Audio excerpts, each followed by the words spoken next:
you know what else you can watch legitimately now and not watch and go, well, what if it's not canon? Marvel TV. You can now officially watch it and go, it matters. Except for Agents of only S.H.I.E.L.D. the thing I've been saying for years at this point. Agents of S.H.I.E.L.D. It'll be canon. Don't worry. No. But it's but purely, no. Daisy and Matt shared an orphanage, so therefore, yeah. S.H.I.E.L.D. is exactly by pure association. S.H.I.E.L.D. is canon. Copium. Hold up. That was a good hit of copium. Now let's talk about how Agents of S.H.I.E.L.D. is in fact canon. It's very interesting because like the reason for this is because the executive producer, like Brad, hopefully I didn't butcher his last name, is Winderbaum. Yeah.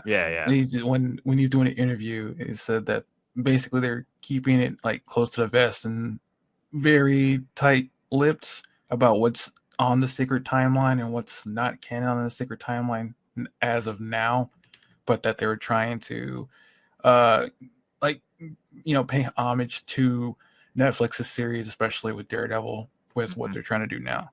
This is the fun part, right? Because he's clearly been going to the Feige school of non-answers. Because it's on the Sacred Timeline. Well, that doesn't mean anything. I mean, the Sacred Timeline is the multiverse. Right. So, it is. But, and the Echo trailer comes out here and it's like, hey, by the way, his actual scenes from Daredevil. So to me, it just seems like he's trying to make sure that they have all their ducks in a row on what is essential to the main timeline of the MCU, whether it be Earth 199999 or 616. Right. Yeah. And like, if you really just think about the bigger picture here, making it all canon doesn't hurt anything. It actually just helps people feel better about it. Like, it was weird because, like, I've talked about it before. My dad got into the MCU or anything Marvel, really, with the Winter Soldier film. And then he watched the Netflix shows. And he was one of those people that was like, oh, they're set in that world, but they never get referenced. So I was just kind of over there yesterday, and he was like, oh, I saw somebody posted the trailer for a new Marvel series, and wow, Daredevil. So he booted it up on Disney. He's watching it to catch up before Echo. And I'm like, this is going to actually help a lot. I think some people will discover things like that. It helps the universe. It doesn't take away anything. And to me, doing this, confirming this, right, going into it, it now just, I don't want to say it makes it better, but like, it adds this sort of Kevin Feige acknowledging, look, we understand you people like this. We understand there's characters and storylines you like here. Let's go with it. And I think it was quite apparent all the way back when, like, Daredevil showed up in She-Hulk.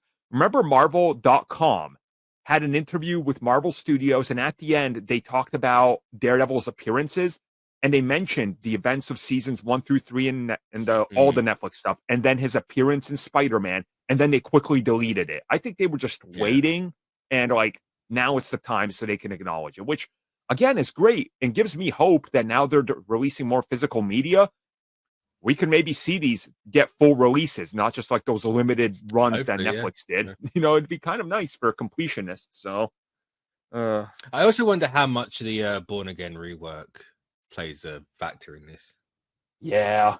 Because if you're gonna kill off Foggy and Karen in the first episode or whatever, you can just be like, well, that's over here. It's in the multiverse. But that's they're gonna have like a 2-episode of Matt like being edgy about his friends dying on the can without doing anything. Well, that's Daredevil, I suppose, isn't it? Really? If he's not crying about Karen dying, he's crying because he bumped his toe. Yeah, I'm like optimistic about all this, about what's canon to the timeline, what's not. But like we said, joking earlier about Agents of S.H.I.E.L.D., like, does that mean like a version of Ghost Rider is out there? Yeah, right. Yeah. Well, I mean, they've literally said that everything is part of the Sacred Timeline, right? Including the Sony Ghost Rider movies. So there are Ghost Riders out there somewhere. And also, like, if they want to include the, Agents of S.H.I.E.L.D. one, like, they really go off in their own they go multiverse after like season 3. So technically, you could just keep everything up to that point canon, which, whatever. Shield, if anybody ever returns, it'll be a couple characters, not the entire thing. They can allude to elements, but like Daredevil and the Defenders are so much more. I don't want to say known, but I think that's the best way I can explain what I'm trying to say. Is like they're a more known commodity than Agents of Shield, and more people care more about Daredevil than. I mean, maybe now, sure. Yeah. I think at the time, that's a very hard thing to split down the middle.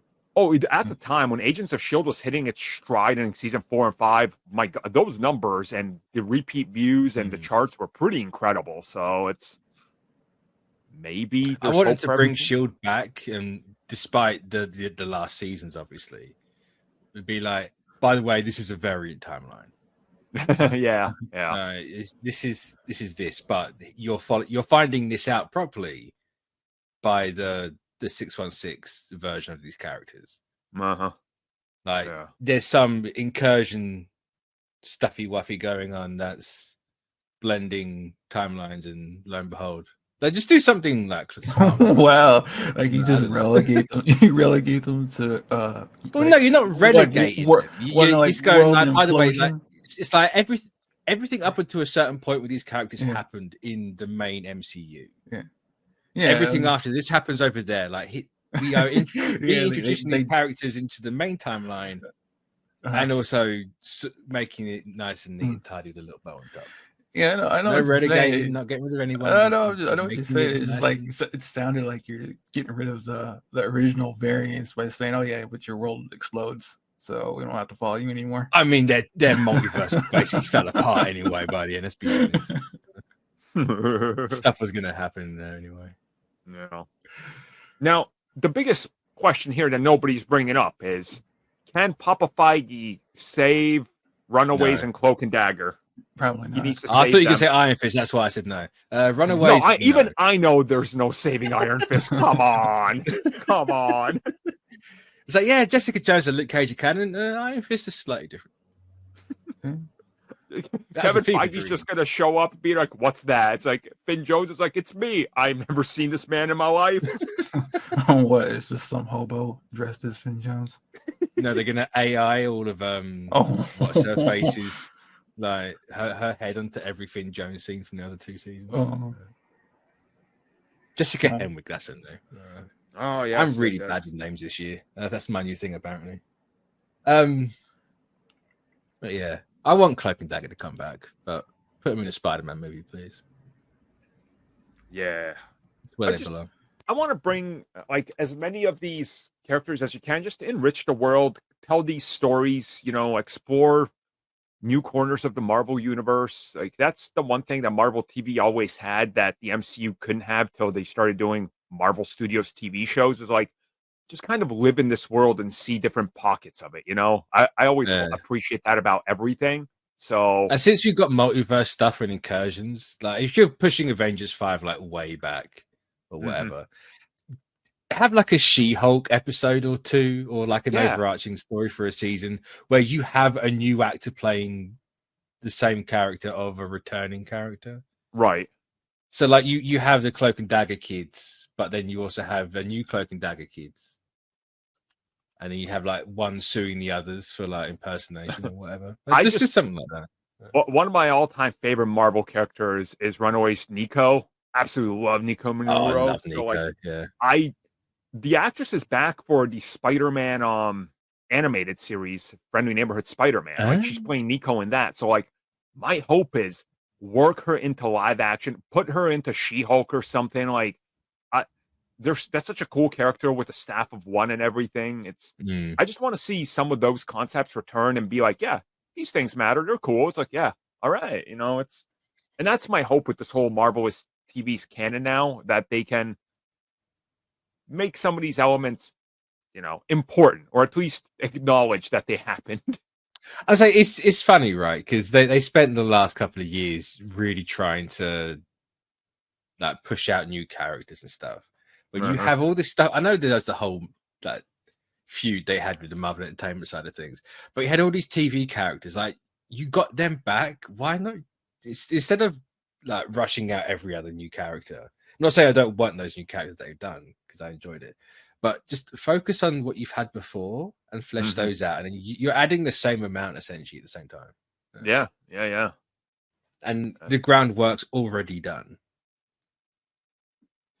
Yeah, but I'm not a big producer, so I'd want to. Yeah, you got to be Kevin Feige, secretive. Only what you deem worthy. Maybe I am Feige. Oh, yeah. Wouldn't that be some shit? Tristan just face cams one day and goes, "Oh, by the way, I am Kevin Feige."